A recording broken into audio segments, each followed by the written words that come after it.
Bien, para los que se están incorporando, muy buenos días a los estudiantes de la Universidad Rural de Guatemala. Sean bienvenidos. Penúltima clase, semana número 15, dentro del curso Derecho Procesal Constitucional.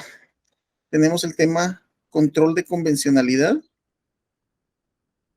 y a través de su servidor, Juan Carlos Mejía Argueta, que voy a tener el gusto, y créanme, a mí en lo particular, me gusta, disfruto compartir lo poco que sé con los compañeros.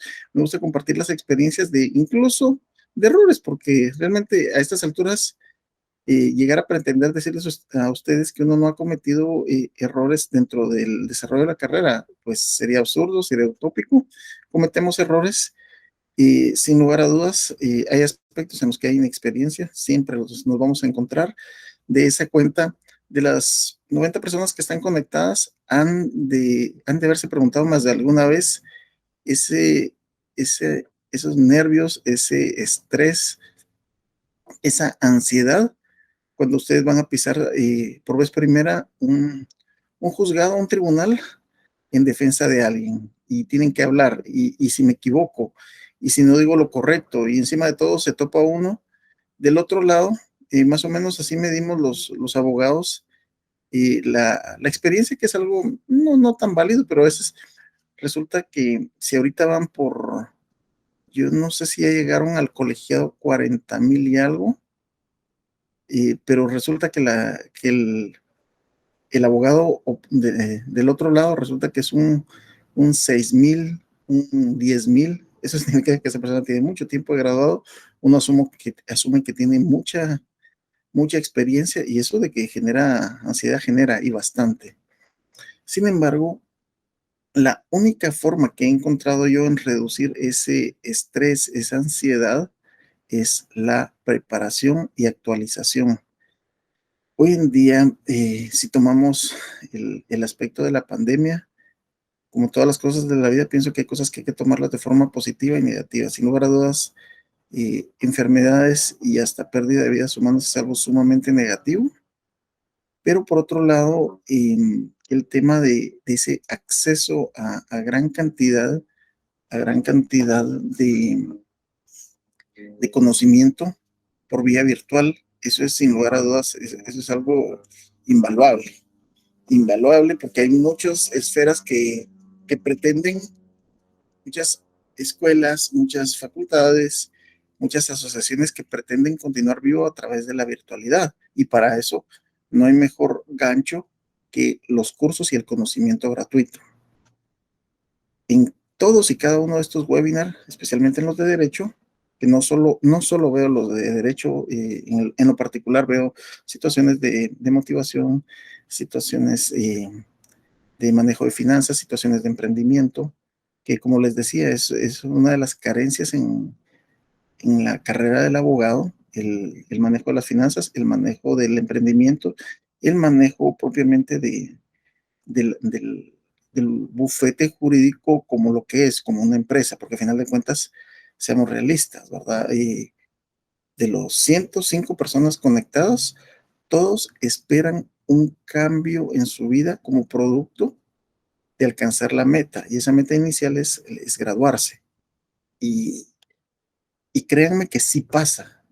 El mejor ejemplo que yo conozco es el mío, pero lo ansiaba tanto y pues aceleré mucho mi proceso de meterme a los exámenes de oposición, pero en 8 meses saqué tres fases. Bueno, así es donde yo estudié, pero ya de último me arrepentí porque aceleré demasiado y realmente para la última tuve muy, pero muy poco tiempo.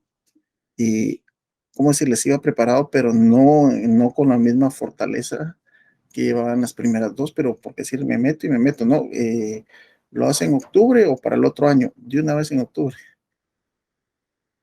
Pero lo estaba hablando con un mes, una semana, con un trabajo bastante exigente para estudiar la fase pública, una cantidad grande, 150 leyes más todo el contenido, y bendito Dios, ayudó la fortaleza de haber estudiado para dentro de la carrera. Bueno, sé que no se trata de hablar de mí, y he escuchado muchas veces esa crítica. Él cree que pagamos para escuchar su vida. Entiendo que no es así, pero también es mi intención transmitir experiencias de que ustedes desde ya deben de ir pensando qué es lo que ustedes van a hacer al momento de que ustedes tengan esa herramienta que es la que les permite ejercer la carrera. Y la herramienta que les permite ejercer la carrera no son sus títulos, no es esa acta de graduación, es este carnetillo dorado, es lo que les permite, es lo primero que les van a pedir al momento de que ustedes deseen apersonarse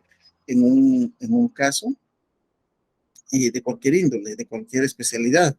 No digamos que ustedes están recibiendo un día viernes a las 10 de la mañana, están siendo juramentados en la Corte Suprema de Justicia, les entregan su carné, el que les acabo de mostrar, y resulta que de viernes a sábado, dentro de los mismos amigos que llegaron, que los acompañaron a celebrar su triunfo, resulta que hubo uno que se pasó de copas y fue conducido a la torre de tribunales, al juzgado de paso, a la comisaría de donde ustedes viven. Créanme que les van a decir, pues preguntarle que si ya puede hacer algo por mí. Así va a pasar. Y pues en el caso mío, yo tuve una situación de que me hicieron la pregunta, me hicieron una llamada el día que yo recibí ese carnet y me dijeron, licenciado Mejía, sí, me lo recomendó tal y tal. Yo tenía y había recibido en la mañana y me dijeron, mire, le entra a un caso, es en mayor riesgo, la audiencia es mañana, es el caso X, representa a tal persona, ¿le entra? Sí, fue mi respuesta. Lógicamente que después de haber respondido sí, me invadió ese temor del que estoy hablando. Mis estimados, es muy importante, y por eso dentro de este tema en particular les voy a exponer la importancia de conocerlo, esa herramienta, es que de verdad algunos no les gusta, yo antes le denominaba armas, pero dice que se ve muy bélico, pero al final de cuentas esos son armas, porque en un litigio donde se manifiesta el contradictorio, estamos hablando de quién va mejor armado. Y por eso es de que un litigio requiere estrategia. Muchas veces me dice, mire, pero usted, ¿por qué no dijo que tal y tal situación? Espérese, esto no se termina acá, tiene etapas. Esta es la primera declaración, luego de ahí nos dan 3 o 6 meses para una audiencia intermedia, incluso ahí no hay que sacar todo, no hay que echar toda la carne al asador, porque esto con seguridad se va a ir a debate y en debate hay un ofrecimiento de pruebas. Si yo desde ahorita le estoy diciendo con qué voy a actuar adelante, puede tener hasta 6 meses, un año para preparar su contra eso, mientras que si lo hago de otra forma, no se maneje. Pero es una estrategia que uno va entendiendo conforme va adquiriendo experiencia. Y mis estimados, nuevamente, saben que estamos a la orden acá. Tenemos Milton Power, muy buenos días con respecto a la convencionalidad y pecando nunca se peca ignorante, créemelo. Con el paso de los semestres me he dado cuenta que en Guatemala existen muchas leyes, códigos, reglamentos, así como tratados y convenios internacionales ratificados por Guatemala, de los que nunca había escuchado. No sabía que existían o estaban vigentes. ¿Existe un listado o medio de saber cuáles son todas las leyes y tratados que nos puedan indicar?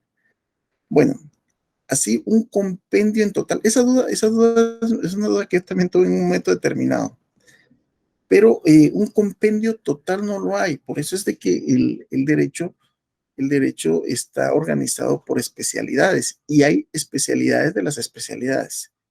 Entonces, les pongo un ejemplo. Yo siempre, por eso les digo, me disculpo con aquellos que les haga caer mal que yo me manifieste mucho en relación al derecho penal. No es el único al que me dedico. Ayer tuve una absolución de posiciones en familia. Esta misma semana también tuve 3 audiencias esta semana y solo una fue de penal. Y así va uno avanzando, pero les decía que una de las principales dudas que tuve yo en relación, por decirles, hoy les voy a explicar qué fue lo que me motivó a mí a inscribirme a la maestría de Derechos Humanos, que no fue mi primera maestría, pero fue la primera con la que me enrolé, sacándola en la Universidad Rural de Guatemala, muy buena, No es porque yo sea que de ahí, pero es que de verdad me abrió los ojos, me dio una herramienta y de ahí quedé enganchado nuevamente para el programa de doctorado y Dios me permita continuar y si Dios me permite este año terminar bueno, este año terminarlo lo veo complicado. Este año cierro el programa, el otro año me asumo que presento oposición de tesis, pero si ya en enero del otro año hay otra opción que seguramente la va a haber, pues, pues si Dios me lo permite, lo vamos a continuar. Y vamos al hecho de continuar aprendiendo, mis estimados. Esa es la situación. Aquel que dice, yo solo me gradúo y no quiero saber nada, ok, respeto su posición, pero es una invitación a que se embarcaron en una carrera. Miren, sin ir tan lejos, mi mecánico, yo soy hijo de mecánico. Por lo menos no me tontean, pero no sé de la forma como mis hermanos manejan la mecánica, ¿verdad? Por lo menos no me tontean. Pero yo me di cuenta en mi mecánico cuando yo llegué y conectó el vehículo al escáner y lo tenía en su tablet, ¿verdad? O sea, ese aparatito, pero él se tuvo que capacitar para eso. Y yo le expliqué, pues, ¿y cómo le atinaste esto? Fíjate, vos que hay unos videotutoriales y él me explicó, dije, pues este cuate se capacita, entiendo porque él maneja marcas, más que todo marcas europeas que uno no va a meter a cualquier lugar. Entonces, la capacitación es importante. Ayer, solo compartiéndoles y si en algún momento me escucho, ¿cuál sería la palabra? Engreído, egocéntrico, pues es parte créanme que es parte de la carrera y ustedes se están transformando en lo que odian en ese caso. Vamos a empezar yendo ya con 120, pues vamos a dar inicio. ¿Qué es lo que necesito? Que conozcan el control de convencionalidad y que conozcan para qué sirve. Esa es la parte que a mí me va a hacer sentir muy satisfecho de que ustedes realicen. Respondiendo, respondiendo un poco a la pregunta de Vernon, porque si no, Vernon, te tengo aquí a pregunta, pero lo que pasa es de que le mandé un correo a un doctor mexicano que me respondió la primera, pero la segunda ya no, y me dijo que le iba a dar seguimiento. Él ha dado unas charlas acá en Guatemala. Mis respetos, el doctor Miguel Carbonell, del Instituto Carbonell. Googleenlo así. Yo sé que hay que consumir lo nacional, pero también los videotutoriales de Miguel Carbonell en relación al control de convencionalidad son, pero magníficos. No tienen ningún costo, están en línea, solo es de suscribirse a la página.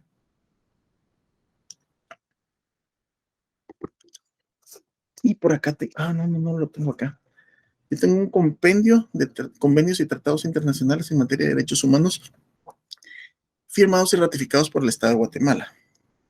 Pero ese lo adquirí en librería jurídica y a mí me sirve muchísimo y no hay audiencia penal a la que no vaya. Pero también esta semana que tuve cuando les digo hacer una investigación, no estoy hablando de una investigación de clases, me estoy refiriendo a una investigación y para un caso en particular, para buscar jurisprudencia y velar, buscar de qué forma está vinculado un caso con otro. Eh,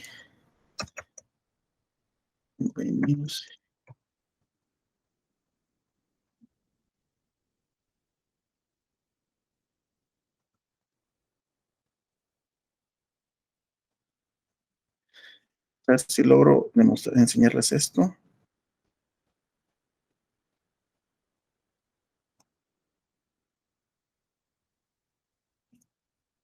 Solo para responderle aquí al compañero, aquí está. Aquí está. Entonces, solo denme un minuto para poder compartirles esta información. Lo encontré googleándolo de una forma muy sencilla. Convenios OIT de la Organización Internacional del Trabajo ratificados por el Estado de Guatemala y la fecha y los que están en vigencia. Así de sencillo. Y así de sencillo. Y miren lo que encontré acá en esta página. Fue como la tercera opción que me salió. Ratificación por país, convenios OIT, 74 convenios, convenios fundamentales, 8 de 8. Aquí está el resumen Y aquí están convenio sobre el trabajo forzoso, 1930, convenio sobre la libertad sindical y protección de derecho sindical. Alguno que conozcan el 169, el OIT 169 es uno de los más conocidos que seguramente ustedes van a tener. Aquí está, el 169, convenio sobre los pueblos indígenas y tribales. Convenio sobre el trabajo a tiempo parcial. Estoy asesorando una tesis respecto a esto. Entonces, así, pero lo que les quiero decir es que un compendio sobre todas las leyes, no, es por especialidades. He encontrado, también tengo yo, no lo tengo acá, lo tengo allá afuera, compendio de convenciones en materia penal. Ustedes dirán, ¿y qué puede haber de penal? Pues hay mucho. Hay convenciones sobre la trata de personas. Por ejemplo, yo utilizo mucho el convenio de Palermo. El convenio de Palermo se le denomina así, es conocido así, pero no se llama así, pues es el convenio que para contrarrestar la delincuencia organizada, pero ese tiene con respecto a la forma en que las personas se organizan para delincuencia organizada.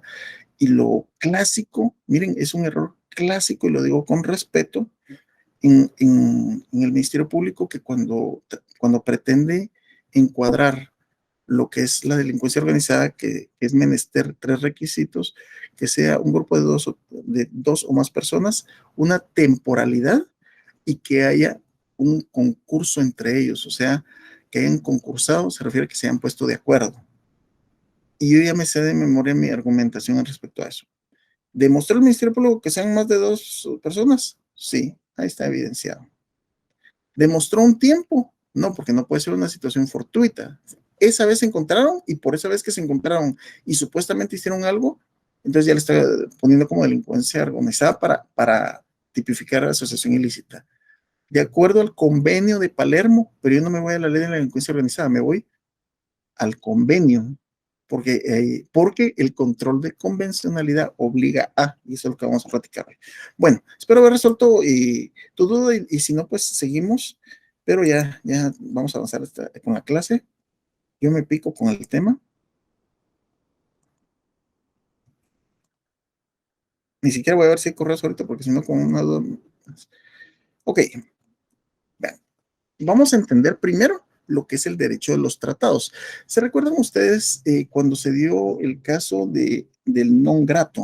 Yo me recuerdo que lo vi en directo, encendí, porque de hecho fue en fin de semana que declararon non grato a Iván Velázquez, el expresidente Jimmy Morales, que por eso ahorita tiene persecución penal, pero veamos en esto. Se conoce con el nombre de derecho de los tratados el derecho convencional, porque es de convenios, que surge del derecho internacional de los derechos humanos. Este se encuentra en la actualidad plenamente desarrollado tanto en el sistema universal de protección de los derechos humanos y el sistema regional de protección de los derechos humanos. Cuando vi que estaba insertando esto, dije, oh, mis estimados sabrán qué es esto, pues lo vamos a desarrollar acá.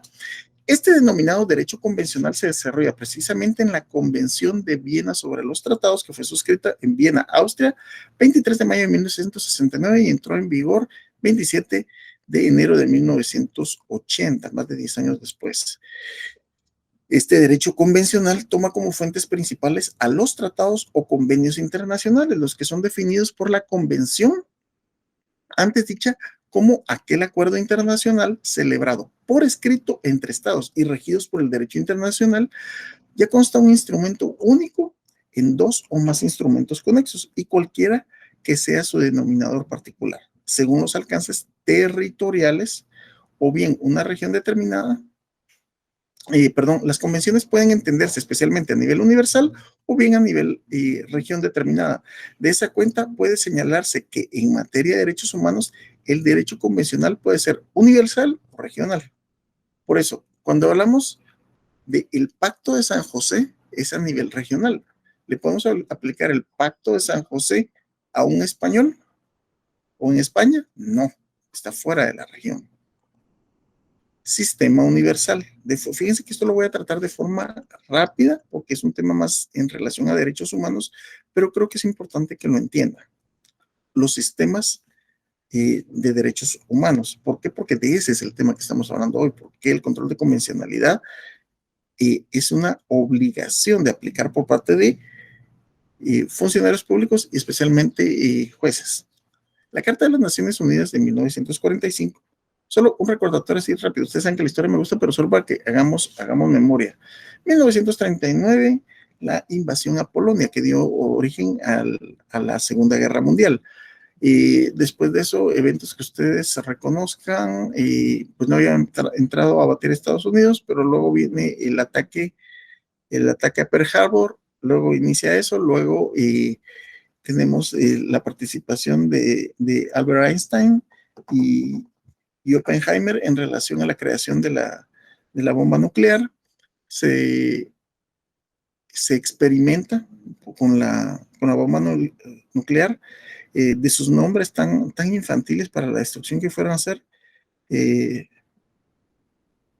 Fat Boy y Little Boy, fueron los que respectivamente en Hiroshima y Nagasaki ya estaba de rodillas, ya estaba completamente destruido. Sin embargo, 3 días después impacta la segunda bomba, haciendo que la rendición del imperio del Japón, la mayoría de generales se suicidaron, el famoso Harakiri, y bueno, el resto, esto fue 1945.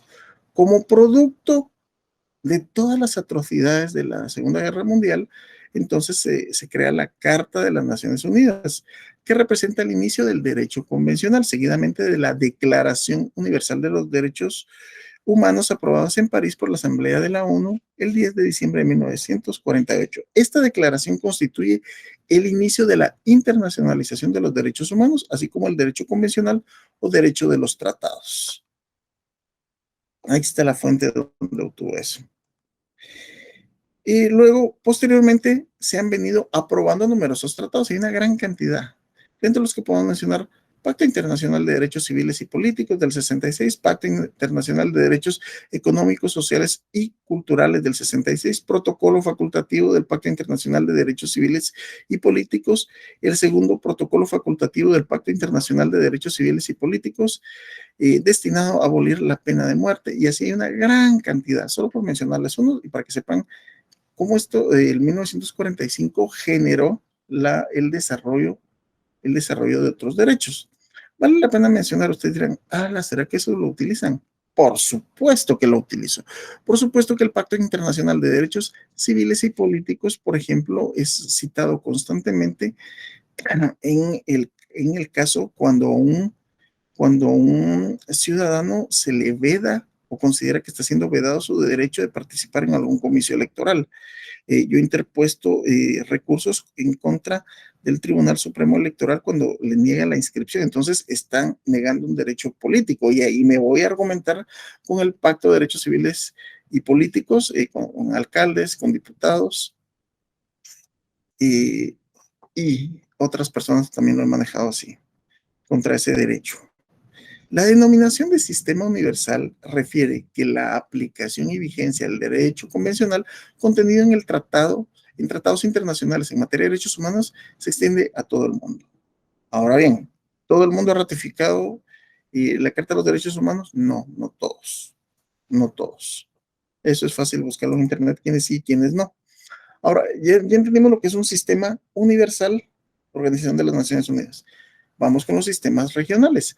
De manera paralela al sistema universal, se han creado diversos sistemas regionales de los cuales el derecho convencional rige solamente para una región determinada. Entre estos tenemos el sistema europeo, americano y africano.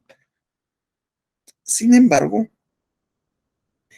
por ejemplo, yo he utilizado para fundamentar algunas en relación a, hay unas sentencias del Tribunal Europeo de Derechos Humanos en relación al tiempo prudencial de juzgamiento de una causa, y lo he invocado, del Tribunal Europeo. El Tribunal Americano, estamos hablando de Pacto de San José, la Convención Interamericana de Derechos Humanos, y existe también el Tribunal Africano. Con respecto al sistema europeo, es el más antiguo de los tres, Surge con la aprobación del Consejo de Europa en el Tratado de Londres del 49 y el Convenio Europeo de Protección de los Derechos Humanos y de las Libertades Fundamentales o Convenio de Roma del 50. Recordemos todas las atrocidades que atravesó Europa durante la Segunda Guerra Mundial. Fue el continente más afectado. Esa es la importancia de la historia, mis estimados. El sistema interamericano, que es el que nos compete, que es el que nos interesa. Por eso nos vamos métodos de investigación de lo general a lo particular. Ya vamos llegando a lo que nos interesa. Este nace con la aprobación de la Carta de la Organización de los Estados Americanos de 1948 en el seno de la novena Conferencia Interamericana de los Derechos y Deberes del Hombre. Se conoce con el nombre de Sistema Interamericano de Derechos Humanos o bien Derecho Americano de Derechos Humanos. Entre los documentos que regulan el derecho convencional o de los tratados en la región americana están la Declaración Americana de los Derechos y Deberes del Hombre, primer documento internacional que proclama los derechos humanos del 48. Y el siguiente, que es el Pacto de San José, pero su nombre correcto es la Convención Americana de Derechos Humanos o Pacto de San José de Costa Rica de 1978. Protocolo de San Salvador del 68, protocolo relativo a la evaluación de la pena de muerte de 1990, Convención Americana para prevenir y sancionar la tortura de 1985, veamos los años, son coyunturales, la Convención Interamericana sobre la Desaparición Forzosa de Personas 1994 y esta última, Convención Interamericana para prevenir, sancionar y erradicar la violencia contra la mujer de 1994. Esta convención en particular fue de suma utilidad para mí porque la descubrí, por así decirlo, la descubrí preparándome para una audiencia ya hace unos años y de ese caso les voy a hablar en particular. Sistema africano. Este sistema es el más reciente de los sistemas regionales de protección de los derechos humanos y todavía se encuentra en formación para consolidarse. Su desarrollo se inicia con la Carta Africana de los Derechos Humanos y de los Pueblos de 1981, aprobado en Kenia en la 18ª Conferencia de Jefes de Estado y Gobiernos de la Organización para la Unidad Africana o Unión Africana. Realmente en África ha habido una gran cantidad incluso de genocidios que siempre tienen que estudiarlos uno. Cuando uno estudia los casos africanos y dentro de los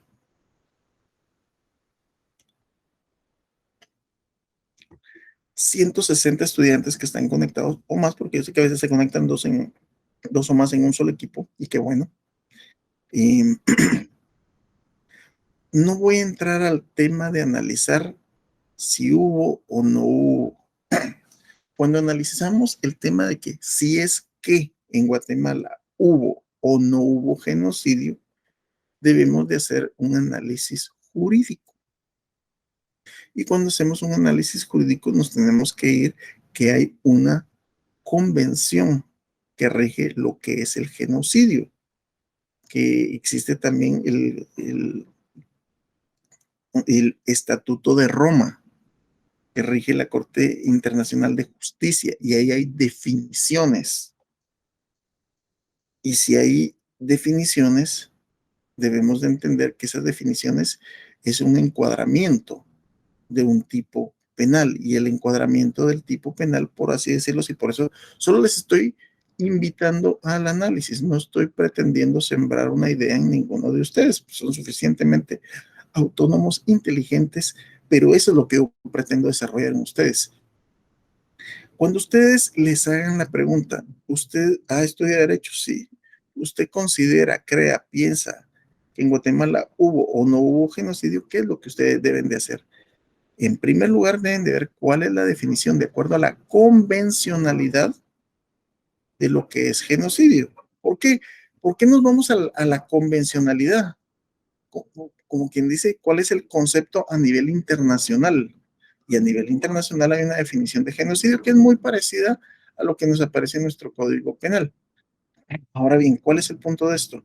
Cuando hace referencia que es esa gran cantidad de matanzas, pretender desaparecer un grupo o etnia por pertenecer a eso, y eso lo encuadramos con lo que sucedió en Guatemala, pero lo encuadramos desde un punto de vista bastante objetivo, no lo que leemos en un documento escrito por una de las partes dentro del conflicto. Ahí analizamos qué fue lo que sucedió. Entonces, ¿qué es lo que pasa? Les pongo un ejemplo. El mejor ejemplo de lo que es un concepto de genocidio es lo que sucedió precisamente del 39 al 45 por el Partido Nacionalista, es decir, el Partido Nazi, en donde ellos llegaron a normalizar. Normalizar significa colocar en el Código Penal de Alemania de esa época que, el grupo perteneciente a los judíos era enemigo y que había que exterminarlo. Es como decir, así como tenemos una convención para prevenir, combatir y erradicar la violencia contra la violencia intrafamiliar, pues se creó que había que erradicar en este caso a los judíos. Entonces era en contra de ellos. Pero no podemos hablar de un genocidio cuando esas mismas etnias que se supone que perseguían también formaban parte dentro de una misma institución y también, o sea, eso es cuestión de concepto, no es cuestión de ideología. Aparte, para mí, las ideologías ya quedaron en el pasado. Convenciones Americanas de los Derechos Humanos. La Convención Americana sobre Derechos Humanos o Pacto de San José de Costa Rica, el protocolo adicional de la Convención Americana de Derechos Humanos en materia de derechos económicos, sociales y culturales, es el protocolo conocido como el protocolo de San José, y así nos vamos con los demás. Y miren, esta marcó mi etapa para involucrarme en los derechos humanos. La Convención Interamericana para Prevenir, Sancionar y Erradicar la Violencia contra la Mujer. La Convención Belén do Pará, así es conocido. Convención Interamericana para la Eliminación de todas las formas de discriminación contra contra las personas con discapacidad, Convención Interamericana contra el Racismo, Discriminación Racial y Formas Conexas de Intolerancia, y toda forma de discriminación e intolerancia. Aquí entramos a la protección de la comunidad LGTBI. La Convención Interamericana sobre la Protección de los Derechos Humanos de las Personas Mayores, jurisprudencia de la Corte Interamericana de Derechos Humanos. Esta convención en particular, la última, no ha sido ratificada por el Estado de Guatemala, no sé por qué, pero no ha sido ratificada, las demás sí. Y la jurisprudencia de la Corte Interamericana, que vamos a entender por qué y cómo. Definición y génesis, inicio del Corpus Iuris Internacional. ¿Por qué en latín? Porque así es conocido. Y hay una gran, peor en derecho internacional, hay una gran cantidad, el ius gentium, el ius cogens, pues a algunos da gracia la palabra, pero el ius cogens, los invito ahorita a que lo googleen. Ius, así como I-U-S, cogens, con G, cogens, N-S, es un principio fundamental de aplicación de los derechos humanos. Puede definirse como el conjunto de instrumentos jurídicos internacionales que son tratados, convenios, resoluciones y declaraciones susceptibles de ser interpretados y aplicados para darle coherencia y armonía al contenido de una norma vinculante en la jurisdicción supranacional. Es una definición de Ferrer MacGregor y Martínez Ramírez.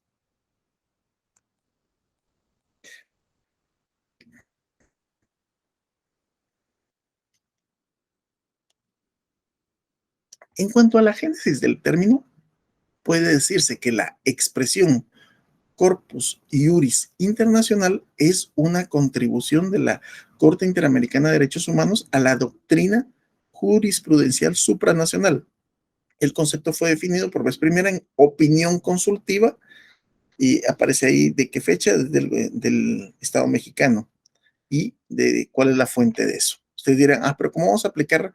Sí, aquí es donde podemos invocar estos convenios y tratados internacionales, especialmente en materia de derechos humanos, a la normativa nacional. Solo que debemos de saber cómo hacer este llamado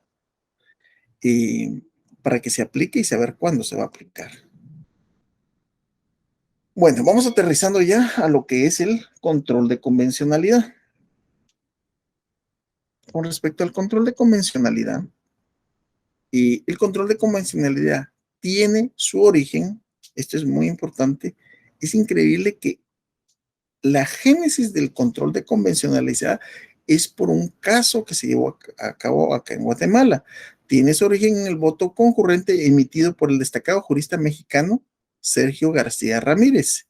En el caso Mirna Machan contra el Estado de Guatemala, en el párrafo 27 de su voto, García Ramírez apunta que acá fue donde surgió porque es una aplicación del control de convencionalidad, el cual regula, y entendamos esto, no es posible seccionar internacionalmente al Estado, obligar ante la Corte solo a uno o a algunos de sus órganos, entregar a estos la representación del Estado en el juicio sin que esa representación repercuta sobre el Estado en su conjunto y sustraer a otros de este régimen convencional de responsabilidad, dejando sus actuaciones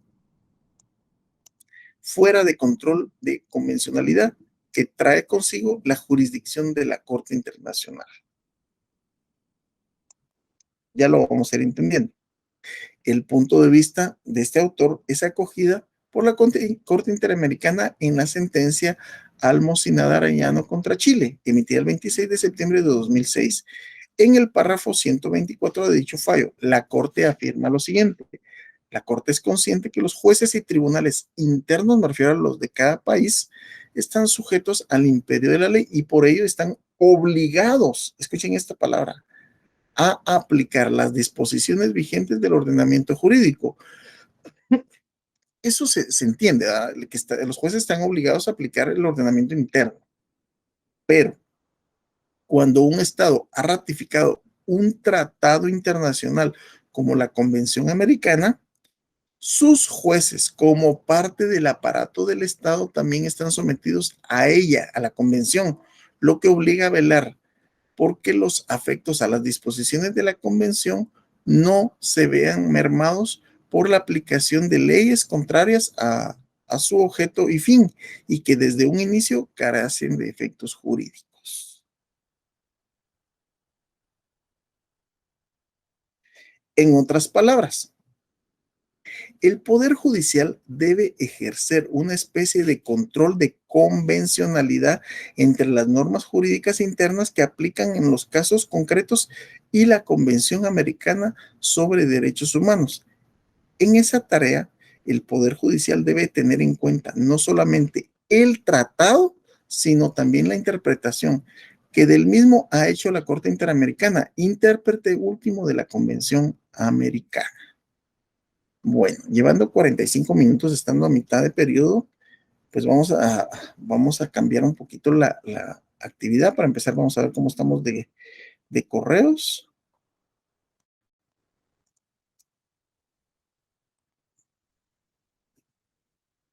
No hay correos de consultas. Entonces lo que vamos a hacer es que quiero hacer por proyectar una parte de un video. Me costó encontrarlo ayer, yo lo tenía grabado, pero el cambio de computadora me...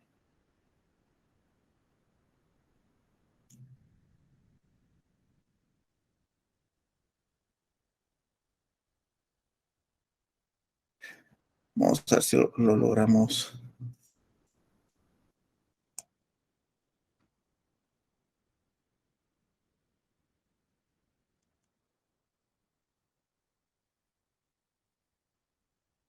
Ok, vamos a tomar unos 6 minutos.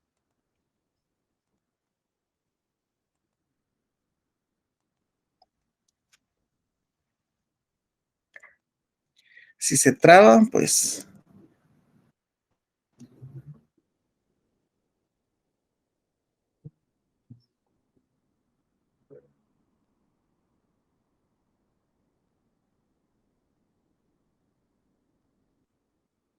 sí, sí, sí, creo que sí se me va a trabar.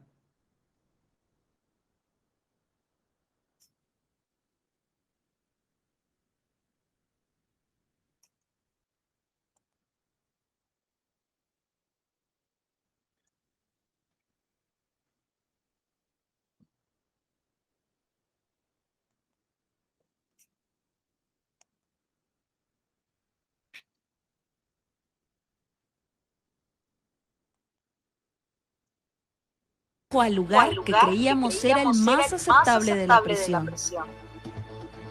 Ver a un extraño en la zona causa temor en los niños. El lugar de recreación es una televisión y el suelo. No.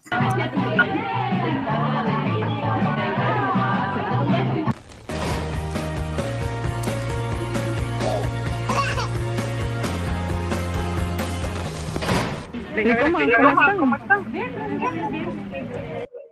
Ok, para ponerlos en contexto de qué se trata esto. Este es un reportaje de hace un poquito más de 3 años de qué pasa cuando una mujer es privada de libertad. Sabemos que aquí en la ciudad capital se les lleva al centro de prevención para mujeres Santa Teresa, zona 18, contiguo al centro de varones de zona 18. Pero ¿qué pasa con esos niños? Porque hay mujeres que incluso dan a luz ahí, como fue el caso de mi cliente que está, mi cliente que está ahí. Y les voy a contar la anécdota de ella. Tengo la autorización de ella para hablar del caso. Pero realmente, ¿cómo se manejó esto, verdad? O sea, ¿qué es lo que pasa con estas situaciones? Entonces, pongámonos en contexto que estamos hablando de los niños que son hijos de las privadas de libertad que están en Santa Teresa. De eso se trata este reportaje. Unos 6 minutos que me interesa que vean y no solo se trata de poner el video, sino de explicarles cómo el conocimiento del control de convencionalidad, que fue la herramienta para que ella hoy en día pues ya esté libre. Ay, mi vida. En la parte de arriba.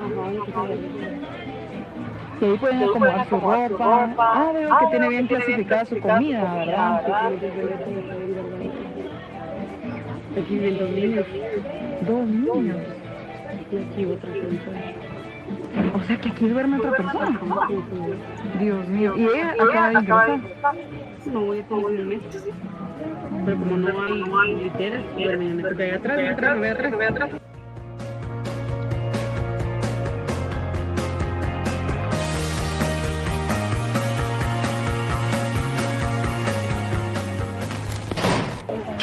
¿Cuántos años tenés? 1. ¿Cómo te llamas? Ángela. ¿Qué te gusta comer? Papa. ¿Y qué tomas? ¿Agua? Pura. Acompáñanos a ver otro espacio, si es que lo logra, pues estas madres viven casi en la oscuridad las 24 horas. ¿Y ahí cómo está usted acomodada? Mi cama. ¿Y aquí cuántos duermen? 3. La de arriba, la de aquí abajo y yo. Señor, usted de las que tiene suerte que tiene cama. Es con el tiempo que tenemos. Es conforme el tiempo.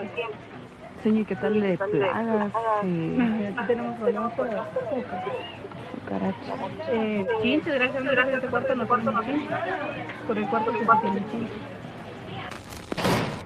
Y es cierto, nosotros somos privadas de libertad porque tenemos que estar aquí, pero deberían de enfocar más el centro de guardería porque hay niños, tal vez no por uno, otro que no está grande. Aquí, mira, ¿así se llama aquí? Es el sector guardería, o sea que cuando uno entra, si yo entro embarazada, no pasa todo, pero ya cuando yo tengo mi bebé, ya me voy a embarazar. O sea que acá no puede encontrar embarazada. No, solo el sector. Y hay bastantes embarazadas y aquí adoptadas. Mira, ahorita las porcenetas ya están muy debilitadas. Sí, eso es lo que quería ir a ver. Miren, es que no les tenemos que componer. Ay, Dios mío. Porque se rompen, igual a mí la tengo que componer también porque se rompe. Esto está remendada del otro lado. Ya se me enseña usted. Está bañando un bebé. Ay, mi Dios. Y con agua fría usted. Sencilla en agua. Ay. Buenas. Ay, es un recién nacido. Este es el baño de los niños, que ya viene al baño. Y a estos baños son los grandes y las regaderas.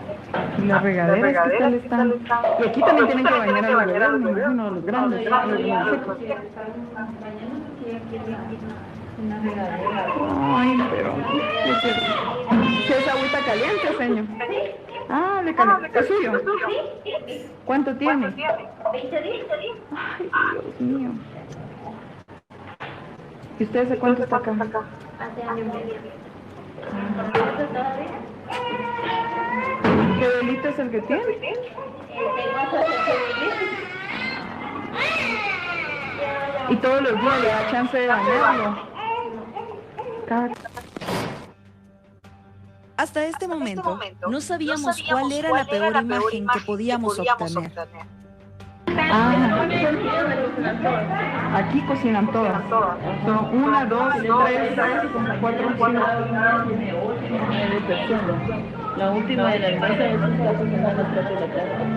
A la que le tocó el O sea que tienen horario de cocina. Sí, porque ya no sé si ahora sacaron el turno de la mañana lo sacan a las 6 de la mañana o 4 de la mañana.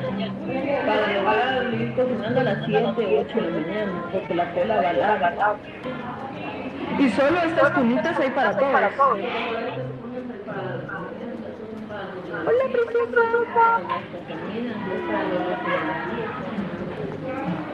¿Y si las usan?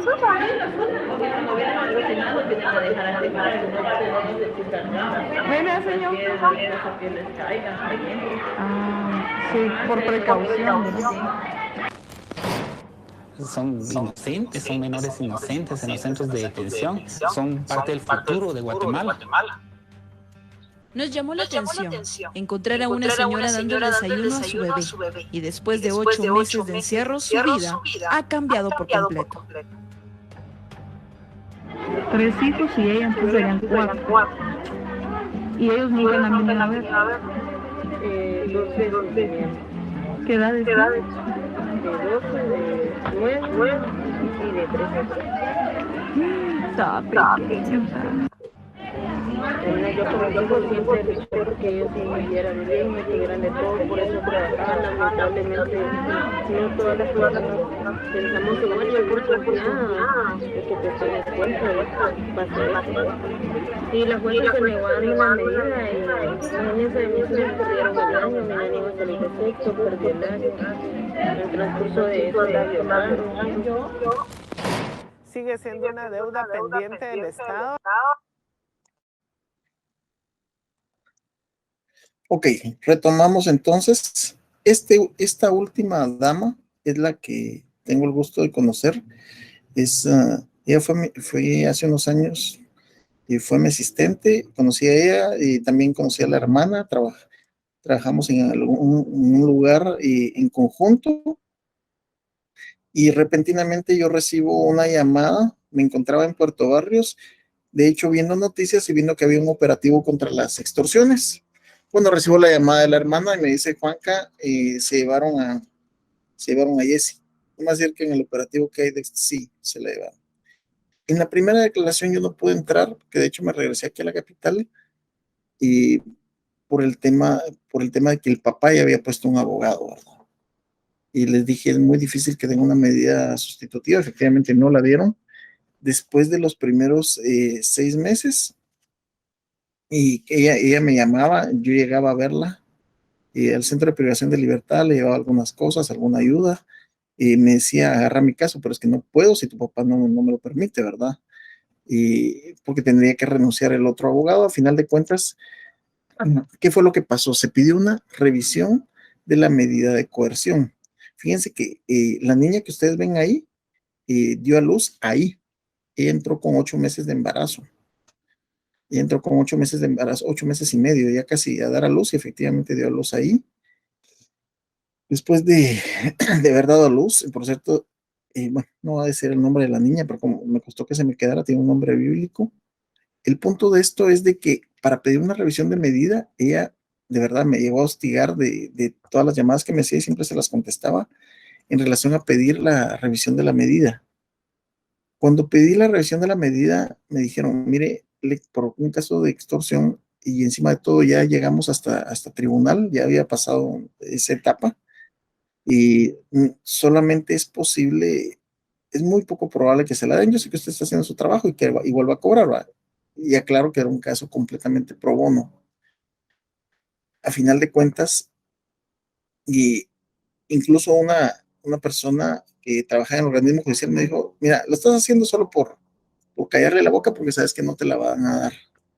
Sin embargo, hay ciertos detalles, por ejemplo, eso de la violación de la hija, es cierto, yo me enteré, entonces me enteré como al mediodía de eso, entonces le pregunté, y mira, pero ya pusieron denuncia, ¿y quién va a poner denuncia? Me dijo, pues está tu mamá, está tu hermana, nadie quiere poner porque había una situación que involucraba a un familiar, entonces si me autorizas, yo voy a poner la denuncia, ponela, yo fui a poner la denuncia al Ministerio Público. De hecho, hoy en día está detenida la persona que está involucrada en eso. Pero cuando llegamos ahí, de hecho, ella llevaba a la niña a la audiencia con un tribunal, pero un tribunal de tres. ¿Por qué? Porque hay también tribunales unipersonales en Guatemala. El punto es de que hice ver de que, de que se estaba solicitando la medida sustitutiva para que la señora pudiera atravesar su proceso de investigación en su casa cuidando a sus hijos. Tenía 3 hijos, los cuales ya no pudieron seguir estudiando, los cuales ya no, una fue violada y se enseñó eso. Estaban llevando una gran cantidad de violencia de mucho tipo porque la mamá estaba ahí y aparte lo que representaba que estuviera con la bebé ahí. El tribunal estaba conformado por, como se dice, tres personas, un juez presidente hombre y 2 jueces mujeres.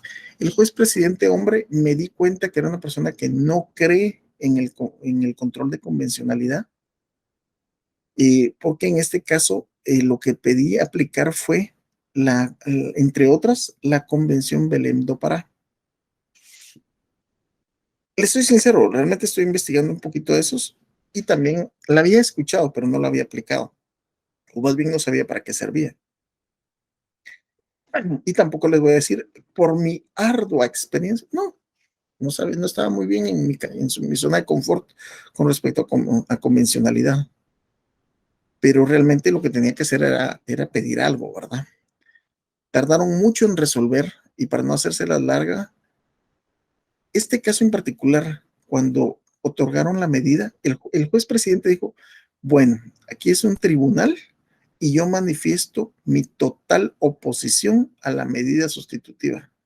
Lo manifiesto porque no tiene nada que ver que sus hijos con eso, ella lo hubiera pensado antes de meterse a eso, ahí estaba tratándola como culpable. A final de cuentas, efectivamente ella prestó la cuenta perdón, pero por tonta, por eso no se debe hacer. Se manifestó que se estaba vulnerando sus derechos como mujer, como madre, y se están vulnerando los derechos de sus hijos.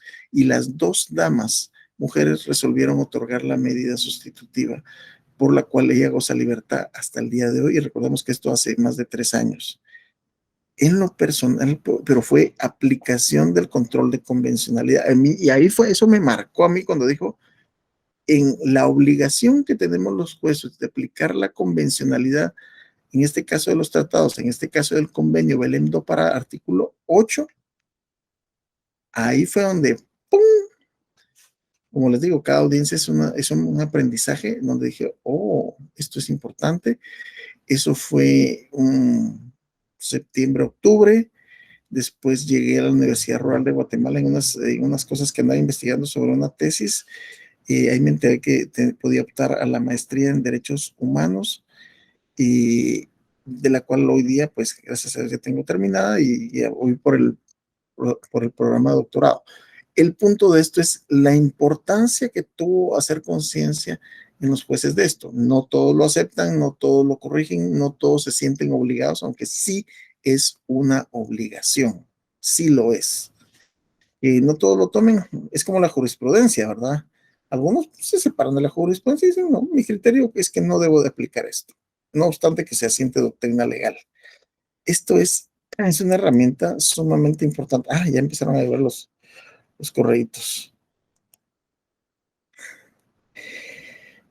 Podría hablar sobre los mecanismos de control de derechos humanos a nivel nacional. Los mecanismos de control de derechos humanos a nivel nacional son, por un lado, la Procuraduría de los Derechos Humanos, la Comisión Presidencial de Derechos Humanos y la Comisión de Derechos Humanos del Congreso de la República. Ellos constituyen los mecanismos de control de derechos humanos a nivel nacional. Espero haber respondido a tu pregunta, Jeffrey. ¿Es posible que Guatemala pueda salirse del Pacto de San José? La respuesta es sí, pero no es de que, miren, me voy a salir, buena onda, y me salgo. No, perdón por lo chabacanota de la expresión, pero no, es un proceso que repercutiría muy negativamente en Guatemala, porque no podríamos aplicar este tipo de situaciones como el ejemplo de hoy. Y si hoy en día se están viendo violentados los derechos humanos, salimos del Pacto de San José y olvídense. Yo no lo considero conveniente. De que nos podemos salir, nos podemos salir.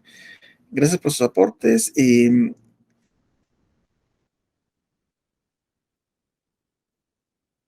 Pues agradeciendo, Álvaro, pues realmente esto lo estuve pensando ayer y me costó encontrar nuevamente el video, pero es que esas son las experiencias que les digo que uno atraviesa en la carrera. Entonces, de verdad, miren, he tenido muchos casos emocionantes en la carrera, emocionantes que realmente me llenan el alma. También los he tenido negativos. Por ejemplo, el hecho de que bajo mi defensa haya sido condenado mi mejor amigo. Y me abstuve mucho de derramar lágrimas, me dolió mucho y yo sé que ha sido uno de los casos en los que más me he esforzado. Finalmente, pues, habían indicios, no habían indicios, había prueba, ¿verdad? Pero, bueno, yo sabía por lo que él había atravesado, no es una excusa para que alguien cometa algo ilegal. Gracias por tu comentario. Jeffrey, repito, los mecanismos de control de derechos humanos a nivel nacional es la Procuraduría de Derechos Humanos, o podemos denominarlo el procurador. Tenemos también el caso de la Comisión de Derechos Humanos del Congreso, que es una comisión, y tenemos lo que es la Comisión Presidencial de Derechos Humanos. Estos constituyen. Voy a hacer una observación, y por eso les digo, ese es el tipo de situaciones que digo yo que no se deben de realizar. No es que no se deben de hacer. Ustedes vieron que el ex superintendente de administración tributaria fue aprehendido de una forma irregular, porque realmente fue una forma irregular. Independientemente, ahí es lo que se tenía que pedir, qué figura procedía, ¿verdad? O sea, ¿era legal? Sí, porque había una orden incompetente, pero el procedimiento estaba ilegal, entonces ahí se tenía que hacer algo. No vi que lo hayan pedido. Y ojalá que lo hayan pedido, porque realmente los derechos humanos se deben de respetar para todas las personas, nos caiga o no nos caiga bien. No soy muy partícipe de eso, no me alegro, lo he dicho en muchas ocasiones, el hecho de que una persona a mí yo no comparto su forma de pensar, no quiere decir con esto que yo me voy a alegrar que se le violenten sus derechos. Entonces, fueron violentados sus derechos sin lugar a dudas, ¿verdad? O sea, una aprehensión de esa forma, o sea, a mí me atraviesan un vehículo y yo digo, estos me van a matar, capaz que es algo, no sé, atropello a alguien por irme, ¿verdad? Entonces, no fue la forma correcta, no fue el procedimiento correcto. Pero llegó un delegado de la Comisión de los Derechos Humanos a velar por los derechos humanos de él. ¿Tiene derecho él a eso? Sí. ¿Tiene derechos él? Sí. ¿Está investido por la presunción de inocencia? Sí. Considero yo que los motivos no era para prenderlo, sino que para que se le hiciera una citación. Sí lo considero, como lo consideré que fue con el caso de la señora Sandra Torres, como un montón de personas que no comparto su ideología, forma de pensar. Si fueron violados sus derechos, sí, pero mandan derechos humanos por esta persona. Y sabían ustedes que toda esa gente que está en carceletas, porque ahí al fondo lo que son las carceletas, que yo las visito frecuentemente a 10 horas, y yo sé que la mayoría de personas que están ahí, pues hay desde ladroncitos de pacotilla que agarraron un teléfono, que hicieron esto, que se están escandalizando en la vía pública. Ahí van a parar los que se portan mal. Me refiero que conducir en estado de ebriedad, yo se los veo recomendando. No lo hagan, no lo hagan. Está el servicio Uber, hablen a un amigo, váyanse caminando, no sé. No conduzcan en ese estado de ebriedad, no lo hagan. Aparte que pueden ocasionar una desgracia, pueden herir a otra persona, se pueden ver involucrados, y no hay nada más horrible que pasar una noche ahí. Gracias a Dios, yo no lo sé, por lo menos no de ese lado adentro. Sé lo que es amanecer ahí muchas veces, pues del lado fuera de las carceletas, pero saben ustedes que habiendo 78 personas ahí, 97 personas que contabilicé muchas veces durante pandemia y no tienen acceso a agua pura. Y esos pobres, lo primero, así están, le consiguen un poquito de agua, por favor, agua, les están, pues mira, le da un billete a 50 para que le llenen una botellita de agua que encontró tirada en la basura. Y eso debe de velar los derechos humanos, o sea, repito, también por lo que fueron a hacer, pero, o sea, una persona que no tenga acceso a agua, un chorro, les deberían de poner ahí, pues, un grifo para que la gente, bah, y se acabó. O sea, yo prefiero que me dé una gran cantidad de parásitos al hecho de estar soportando agua. Me emociono con el tema, mis estimados, me gusta. Y Everardo, así como el video que proyectó por los niños que viven con la mamá, que están privadas de libertad, ¿habría alguna solución para algún familiar que se pueda hacer cargo de ellos y los pueda sacar de ahí de la cárcel? Porque no es un lugar adecuado para los niños inocentes. Miren, me gusta que hayan logrado hacer conciencia de para aquellos que dicen péguenles fuego a las cárceles. Algo han de haber hecho. No se imaginan la cantidad de gente inocente. O sea, escúchenme eso. Les voy a decir cuál fue otra de mis argumentaciones. Y respete, honorable tribunal, ¿por qué me dirigí a un tribunal? Recordemos que el Ministerio Público indica, la publicidad dice, y no prestes tu cuenta, puedes ir a la cárcel sin darte cuenta. ¿Qué significa eso? El mismo Ministerio Público, dentro de su marketing, dentro de su publicidad, está aceptando que la persona no lo está haciendo con intención de cometer un delito. Y la intencionalidad es algo que cuenta dentro del derecho penal. Y los niños, lo más que pueden llegar es a los 4 años, y en el caso de que tengan a alguien, pues se lo entregan afuera, y si no, se los entregan al Estado. Que estén en esas condiciones, pregúntele a una madre si prefiere desprenderse de su hijo a tenerlo en esas condiciones. Es una situación de criterios. En sí, ¿qué pasa con esos niños? ¿Puede alguien solicitar ser tutor de este niño o no? ¿O su padre puede pedir la patria potestad del menor o no se puede? Podría explicar. De que se puede, se puede. Hola, estimada Eti Grant, un gusto en saludarte. De que se puede, pero la mayoría son madres solteras. En el caso del que les proyecté de la señora Jessie, pues el que violó a la hija fue un familiar del papá, y ahí estaba el papá dentro. El papá se sabe que no tuvo nada que ver, pero fue un primo del papá, estaban bebiendo y él aprovechó y tuvo relaciones con la hija.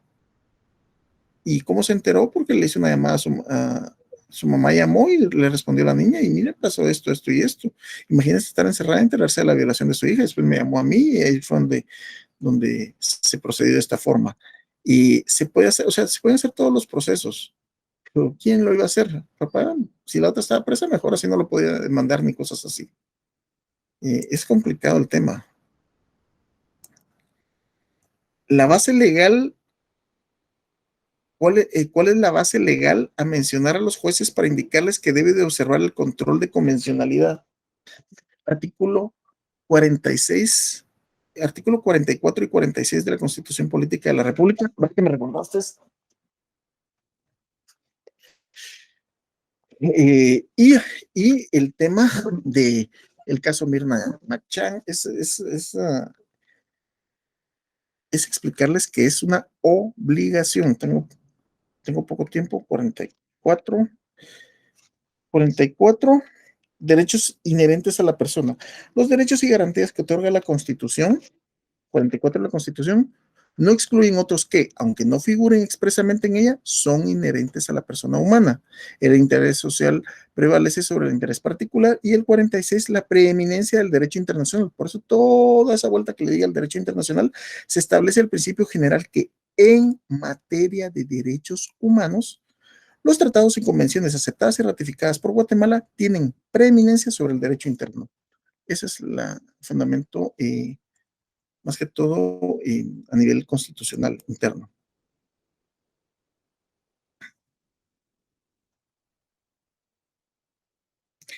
Qué raro que lo que procedía ante un arresto irregular, por la forma y medio que fue detenido agentes de PNC en vehículos con placas tapadas. Sí, no, sí, por eso les digo, yo estoy de acuerdo en que fue algo irregular, estoy completamente de acuerdo. Ahora bien, les pregunto, en base a lo que nosotros hemos visto, ¿qué procedía a solicitar ahí? No me voy a involucrar ni voy a criticar la defensa porque no tengo yo los casos, la información clara. Y sin lugar a dudas no lo vieran por el tipo de impacto político del caso, ¿verdad? Porque efectivamente sí está involucrada la política ahí. Y sin lugar a dudas no creo que le hubiera dado al lugar, ¿verdad? Pero incluso posterior a eso salió una noticia que le estaban pidiendo, creo que 150,000 quetzales de talacha en Matamoros. Miren, por eso les digo, violación a los derechos humanos. Y les digo la verdad, no dudo que esté en riesgo su vida, no lo dudo. Byron Romeo Pérez Lucas, la pregunta que siempre me hago es ¿qué es Estado de Guatemala? ¿Qué es lo que hace el Estado de Guatemala para salvaguardar los derechos humanos? Porque existen mecanismos puramente instrumentales que solo sirven para justificar al Estado y además las instituciones no actúan de acuerdo a sus funciones, según las facultades que la ley les otorga, muchas veces existiendo denuncias públicas no actúan. Excelente, excelente forma de expresar. Ahora bien, ¿qué es lo que pasa? Y por eso es que es mi intención transmitirles a ustedes como juristas, como mis colegas, y llegar a esa parte interna del ser humano y entender. Les pongo ejemplo. Vienen ustedes, Dios no lo quiera, ustedes ven una cuadra y ven que la policía está golpeando a su primo o a su amigo que vive a 2 cuadras. Ustedes ven que hay una violación de los derechos humanos. Tomen una prueba, pongan la denuncia, presencien como testigos, como prueba testimonial de lo que ustedes están presenciando. Pero lo actúan así y este es un caso real, cuando son vulnerados los derechos humanos de una persona que les cae bien. Pero repentinamente está pasando exactamente lo mismo contra el vecino que les cae mal. Es cierto, él está escandalizando en la vía pública, pero viene y la policía les empieza a dar una conga horrible, o sea, una golpiza. Se lo merece. ¿Por qué? Porque me cae mal. Los mismos pensamientos existen referente a personas que son de nuestro agrado, no son de nuestro agrado. Les repito, y aquí lo he manifestado muchas veces, lo que importa no es mi opinión, pero lo que importa es de que para mí sí hubo violación al artículo 8 del Pacto de San José. Y con relación a la aprehensión, para empezar, nunca debió haber sido girada una orden de aprehensión por delitos por los que él pudo haber sido citado. Fíjense que ¿qué es lo que pasa? El impacto que causa que alguien sea aprehendido a que una persona sea citada. Si ustedes tienen un problema, pues es citado. Yo tengo una gran cantidad de personas y que tienen una denuncia por violencia contra la mujer, pero fue citado, nos presentamos y resulta que la persona no se presentó, la que puso la denuncia. Miren, tal y tal, se demuestra, miren, no es una situación así, es una situación así, ¿verdad? Bueno, entonces veo que es una situación administrativa, no debe haber llegado así, pero no podemos estar asumiendo que todas las personas deban de ir a prisión.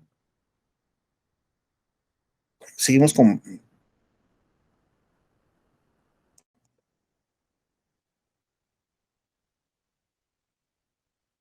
en el caso continuamos con Byron Romeo, pero el Estado de Guatemala debe garantizar los derechos de los niños en general, sí, no importando su condición o lugar de nacimiento sin excepción alguna. Ajá, debe de ser eso, pero por eso les digo, pero para conocer, yo no sé cuántos de ustedes sabían esta situación de que hay niños ahí, y los hay en la mayoría de las prisiones donde hay mujeres. Y yo no sé, pero yo no sé si es que ya me caló la edad o qué, pero a mí me da ternura un niño de 10, la forma en que lo estaban bañando. Y más, imagínense el tema, a eso súmenle el tema de COVID. ¿Ustedes creen que si alguien se está muriendo ahí por COVID, hacen no? Yo no supe. Vieran qué feo fue durante pandemia llegar ahí y ver que sacaban los cadáveres, pero como que era, de verdad. Y sí, el Estado tiene la obligación y por eso es que debemos de llevarlo a una realidad y por eso la carrera es tan importante porque debemos de ser garantes de los derechos humanos, pero no solo de los que nos caen bien, también de las personas con las que no estamos de acuerdo, también de aquella persona. Y yo les dije, ¿por qué giran orden de aprehensión en contra de la señora Sandra Torres? Créanme que está dentro de la lista de las personas que no me agradan, está en el primerísimo lugar, pero no se le deben de violentar sus derechos y debieron de haberle, bueno, después lo entendí por qué hubo un error en la estrategia de defensa, porque no le dieron la medida sustitutiva. Hubo un error en la dirección y eso sí es catastrófico, ¿verdad? Pero eso es materia de derecho penal. Entonces, el Estado debe de garantizar los derechos. Gloria Licia Jolón, ¿puede explicar el tema en referencia a los mecanismos de control humano a nivel universal? Ok, a nivel universal es básicamente como lo vemos, lo que es la Organización de las Naciones Unidas, la Carta Universal de los Derechos Humanos. Esa carta compromete o sea, no tiene una vinculación que obligue, pero moralmente implica que todos los estados deben ser respetuosos de los derechos humanos. ¿Por qué? Porque todos debemos, ese es el derecho natural. Eso es el derecho natural y es cuando entra la ONU, por ejemplo, tengo entendido que ya se dieron un poquito. Miren, el tema del conflicto, yo me pasé viendo una gran cantidad, les soy sincero, videos o en el tráfico, escuchando para tratar de entender la mínima parte de lo que es el conflicto Israel-Palestina. Es un conflicto que data de hace muchos años. Yo lo manejo el conflicto desde lo que es el Imperio Otomano para acá, que es del 1800 para acá, pero eso trae historia incluso bíblica, ¿verdad? No la manejo muy bien. He tratado de estarme involucrando, pero es una historia bastante grande. Es como entender el diferente territorial Guatemala-Belice, viene de 1800 y algo. Entonces, es la ONU la que entra en este caso. Y básicamente la carta es la carta de de la Convención de Derechos Humanos de 1948. Okay. Gustavo Adolfo Villatoro, buenos días. Si hubiere ido armado en criterio, yo disparo porque puede ser un secuestro. Entonces, ¿en qué delito me hubieran conducido? Bueno, les recuerdo que el código penal regula algo que se llama les voy a decir su nombre y el fundamento para contestarle, pues estamos para contestar. Y si es de penal, se llaman causas que eximen la responsabilidad penal, que están causas de inimputabilidad. ¿Quién es inimputable? Los que están mal de la cabeza de los menores de edad. Justificación, inculpabilidad. Entonces puede haber ahí un miedo, que es justificable, porque un vehículo sin placas, ¿verdad? Y hay causas de justificación, causas de inculpabilidad y causas de inimputabilidad, que son elementos positivos del delito. Pero ahí vamos a ver qué otras antes de... Bueno, pararon eso, entonces vamos con las últimas diapositivas. Qué bueno que espero que haya logrado llamar su atención del caso.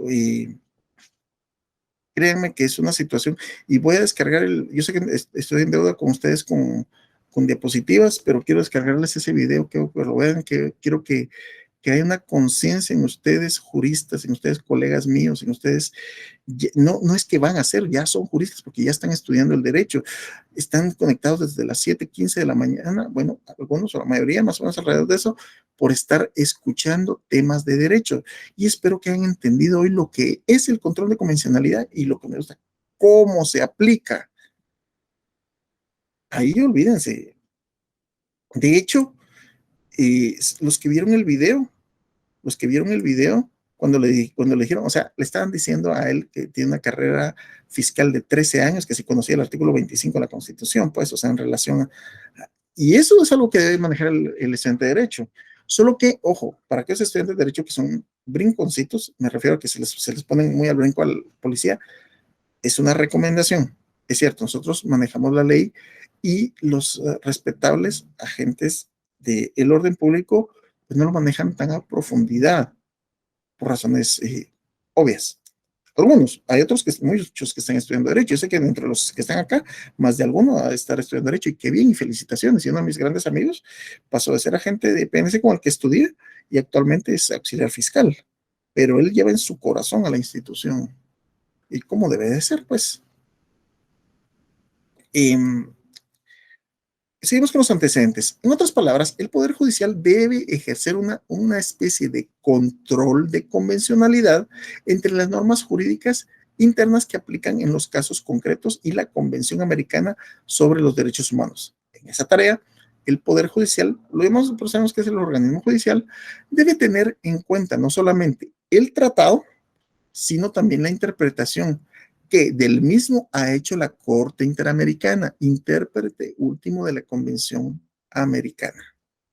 Estudiar jurisprudencia es algo interesante, bonito, pero estudiar la jurisprudencia de la Convención Americana de Derechos Humanos, esa es una deuda que tengo conmigo mismo. No tengo que hacer, Dios me permita en la vida lograr a eso, y uno de mis sueños es llegar a litigar, llevar algún caso a la Corte Interamericana de Derechos Humanos y llegar a litigar allá. No son unas cosas, quiero litigar en el extranjero, Dios me lo permita, lo que está muy caro, hay un curso para poder litigar en Miami, que eso es más fácil, lo que más se necesita es plata para poder tener el curso, pero para litigar en la Corte Interamericana de Derechos Humanos, San José de Costa Rica es mi sueño, es para lograrlo, pero para eso me tengo que preparar mucho y lo estoy haciendo. El Estado de Guatemala ha aprobado y ratificado una gama de instrumentos internacionales en materia de derechos humanos, así como la competencia contenciosa de la Corte Interamericana de Derechos Humanos. Fíjense que no me voy a quedar, es por la pregunta que me hizo un compañero, y ya no puedo levantarme a traer mi compendio de convenios y tratados internacionales en materia de derechos humanos. Se los voy a enseñar para la siguiente clase.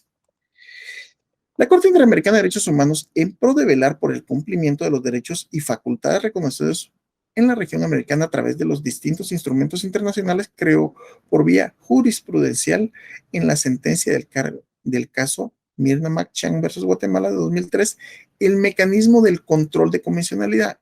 Como ya se indicó, consiste en la realización del examen de convencionalidad. Convencionalidad es por las convenciones sobre la ley, reglamento, resolución judicial o acto administrativo, a fin de verificar que el sistema no violente ni menoscaba los efectos útiles del corpus juris del sistema interamericano. Por eso les metí qué es el corpus juris internacional, por eso les metí toda la historia de los sistemas universales, sistemas regionales de derechos humanos.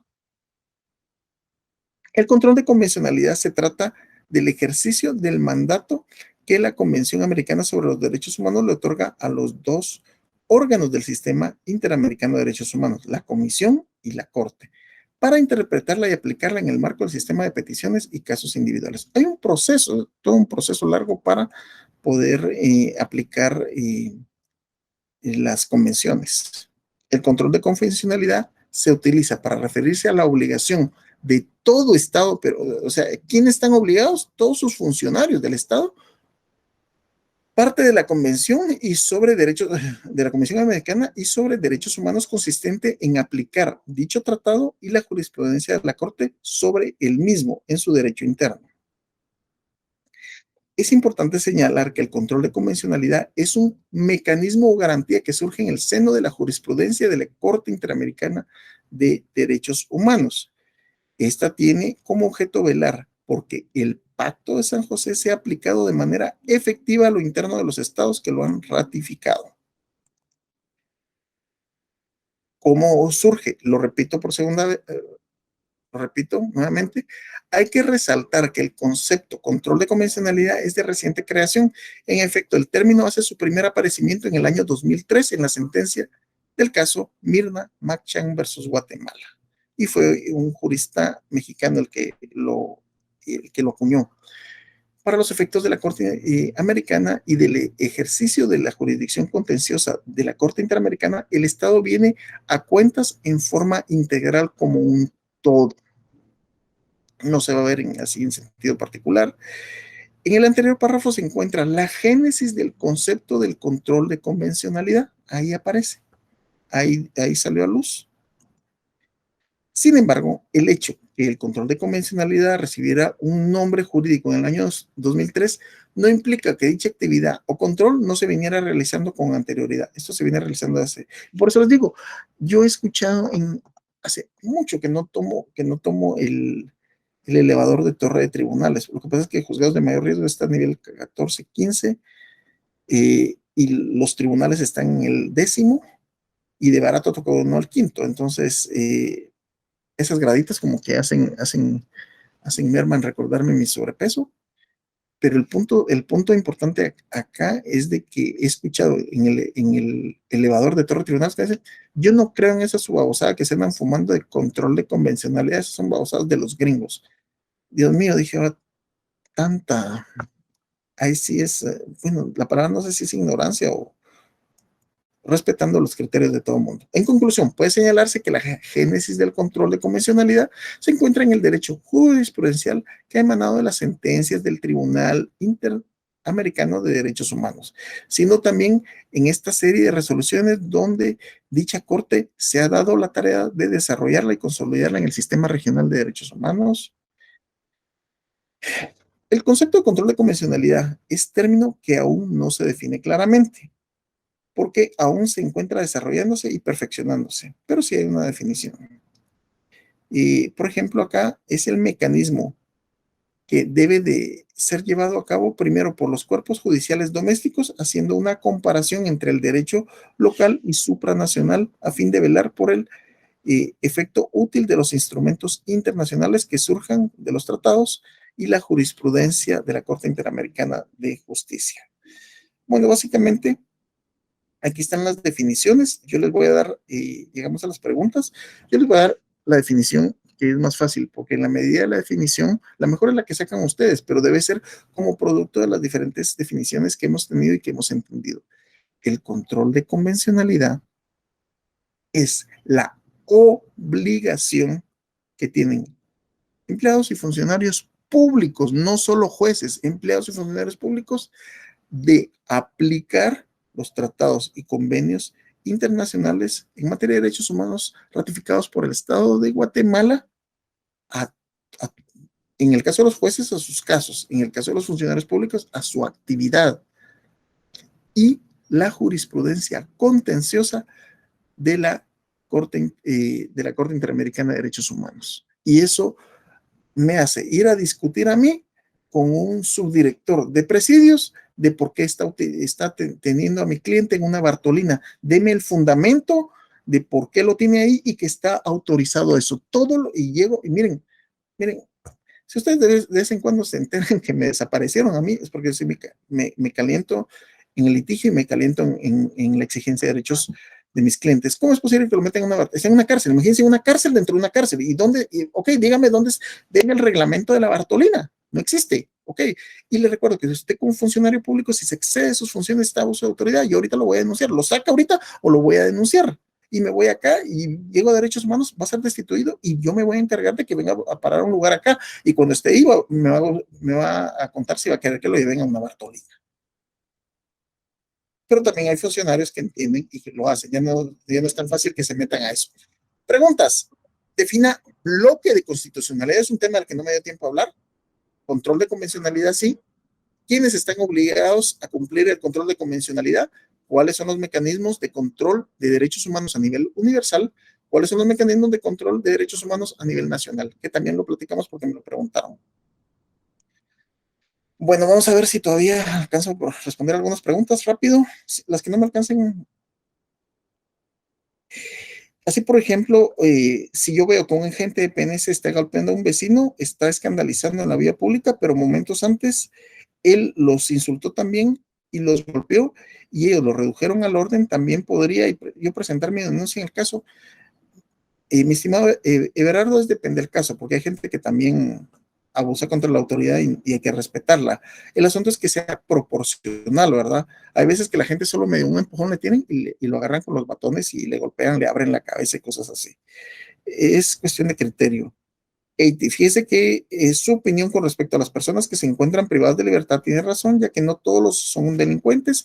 Hay personas de buenas costumbres y trabajadoras que se encuentran ahí. No comparto la opinión de las personas que dicen que deben de quemarse las cárceles porque algún día tendrán un familiar ahí. Eso pasa tan seguido. Y gracias por tu opinión, Haití, y lo comparto porque ojo, ok, no todos los que están ahí son culpables. Y segundo, los que sí son culpables son personas que tienen derechos.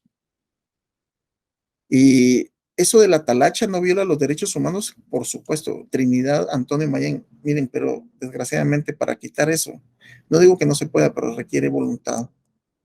Yo siempre le digo a los familiares de mis clientes que no cedan a eso, es una extorsión, pero dicen, bueno, cuando son en el caso de los hombres y los ponen a llamar, bueno, con respecto de la jurisprudencia y la que ya sería doctrina legal de observancia obligatoria, ya nos ha indicado cómo leer y obtener jurisprudencia y las innovaciones. Pero ¿qué pasa con la doctrina legal? ¿Dónde podemos encontrarla? En el mismo lugar, se llaman, y ahorita métanse en la página y ven innovaciones. Pero también hay compendios en la Corte de Constitucionalidad, que eso los debe de adquirir uno. Hay compendios de doctrina legal que uno los debe comprar en la Corte de Constitucionalidad. Así lo estudia para el caso específico. Lo ideal es lo digital, facilita la búsqueda. Esta pregunta fue de Milton Powell y siempre con la Convención Interamericana para Erradicar la Violencia contra la Mujer y la Convención Belém do Pará son fundamento de derecho para solicitar medidas de seguridad. Lo puede uno utilizar, pero uno utiliza lo que encaja. Yo me auxilié con el artículo 8 del Pacto de San José, con estas dos convenciones de protección a la mujer, con la Constitución, es de bien armado, pues. Como les decía la vez pasada, si solo nos circunscribimos a uno, yo me pasé mucho tiempo, mis estimados, y espero que les haya gustado la clase. A mí esta clase me gusta, me apasiona, se dan cuenta, 160 personas que estén muy bien, estudien y si hay más dudas le damos. Nos vemos dentro de un rato, me imagino, con Derecho Procesal Civil 2. Que tengan buen día, buen provecho para los que están desayunando. Seguimos platicando.